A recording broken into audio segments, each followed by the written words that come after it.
আসসালামু আলাইকুম এভরিওয়ান। কেমন আছেন সবাই? আশা করি ভালো আছেন। আলহামদুলিল্লাহ আমিও আল্লাহর রহমতে ভালো আছি। আপনারা অনেকদিন ধইরা আমাদের কোনো ভিডিও পাইতেছেন না YouTube দেন আপনাদের অনেক রিকোয়েস্টের ভিত্তিতে আমরা নতুন ভিডিও নিয়ে চলে আসলাম। আজকের টপিক হচ্ছে যারা GitHub এ রান দেন তারা অ্যাকশনে যাওয়ার পরে আপনাদের ওয়ার্ক ফ্লো গুলা যেগুলা রান করা হয় ওইগুলা লাল হয়ে থাকে যার কারণে আপনারা রান করতে পারেন না। আজকে তারই সলিউশন দেওয়া হবে। তো চলুন বেশি কথা না বাড়িয়ে ভিডিও শুরু করা যাক।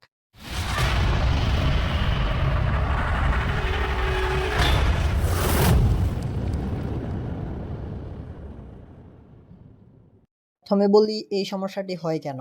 এই সমস্যাটি হয় আপনারা যারা GitHub এ রান দেন, আপনাদের রিপোজিটরি প্রাইভেট করে তারপরে রান দেন। প্রাইভেট করার একমাত্র কারণ হচ্ছে আপনার বট আইডিটা কেউ যাতে হ্যাক বা অ্যাক্সেস করতে না পারে। এইজন্য রিপোজিটরিটা প্রাইভেট করে তারপর বট রান করা হয়। তো আজকের ভিডিওতে দেখাবো কিভাবে রিপোজিটরি পাবলিক করবেন এবং পাবলিক করার পর বটটা রান করবেন। প্রথমে আপনারা আপনাদের ফর্কের এই পেজটাতে চলে আসবেন। এরপর উপরের ডান কোনায় 3 ডটে চাপ দিবেন। 3 ডটে চাপ দেওয়ার পর সেটিংয়ে চাপ দিবেন। সেটিংয়ে চাপ দেওয়ার পর আপনাদের সামনে এরকম ইন্টারফেস আসবে। আপনারা একদম স্ক্রল করে নিচে চলে যাবেন। নিচে আসার পর এখানে লেখা আছে চেঞ্জ ভিজিবিলিটি। চেঞ্জ ভিজিবিলিটিতে চাপ দিবেন। তারপর নিচে ছোট্ট করে লেখা উঠবে চেঞ্জ টু পাবলিক। তারপর আপনারা চেঞ্জ টু পাবলিকে চাপ দেবেন। এরপর আপনাদের সামনে এমন একটা পপ আপ আসবে। আপনারা এখানে I want to make this repository পাবলিকে চাপ দেবেন। আমি মার্ক করে দেখাচ্ছি। এরপর এমন ইন্টারফেস ওপেন হবে। এরপর এখানে আপনারা I have read and understand this ইফেক্টে চাপ দেবেন। এরপর মেক দিস রিপোজিটরি পাবলিকে চাপ দেবেন। এরপরের পেজে আপনাদেরকে আপনাদের GitHub অ্যাকাউন্টের পাসওয়ার্ড দিতে বলা হবে। এখানে পাসওয়ার্ড দিয়ে কনফার্মে চাপ দেবেন। তো এখন আপনাদের GitHub অ্যাকাউন্টের রিপোজিটরি বা ফর্কটা পাবলিক হওয়া সম্পূর্ণ হয়েছে। এরপর আপনারা কোডে যাবেন।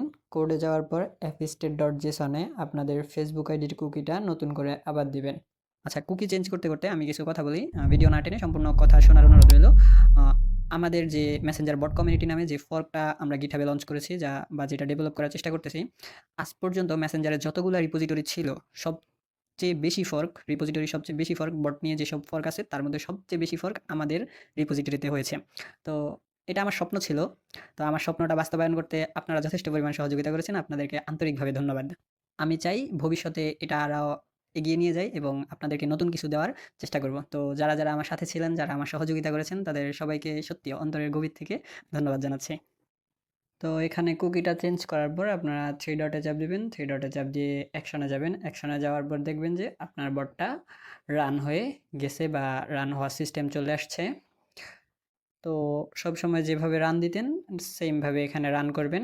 আমি সাজেস্ট করব বট রান করার পর আপনারা এটাকে আবার প্রাইভেট করে দেন। কারণ প্রাইভেট না করে যদি পাবলিকলি রান হয়ে থাকে তাহলে আপনার বট আইডি হ্যাক হয়ে যাওয়ার সম্ভাবনা অনেক বেশি।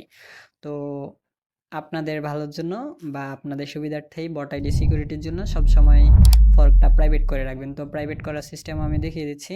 এখান থেকে আবার সেমভাবে সেটিংয়ে চাপ দিবেন 3 ডটে চাপ দিয়ে। তারপর আপনাদেরকে এরকম পেজে নিয়ে আসবে। আপনারা ডাইরেক্ট স্ক্রল করে নিচে যাবেন। নিচে গিয়ে চেঞ্জ টু প্রাইভেটে চাপ দিবেন। দেন এখানে পারমিশন দিবেন। যা চাই ওখানে পারমিশন দিয়ে make us to repository private করে দিবেন। যদি আবার GitHub অ্যাকশনটা লাল হয়ে যায়, অ্যাকশনে যাওয়ার পর লাল হয়ে থাকে তাহলে সেমভাবে আপনারা পাবলিক করবেন। পাবলিক করার পর দেন রান করে আবার প্রাইভেট করে দেবেন। তো আজকের ভিডিও এই পর্যন্তই। কমেন্ট করে জানান ভিডিওটি আপনার কেমন লেগেছে এবং নেক্সট আপনারা কোন বিষয় নিয়ে ভিডিও চান তা কমেন্ট বক্সে জানাতে ভুলবেন না। ধন্যবাদ। আসসালামু আলাইকুম।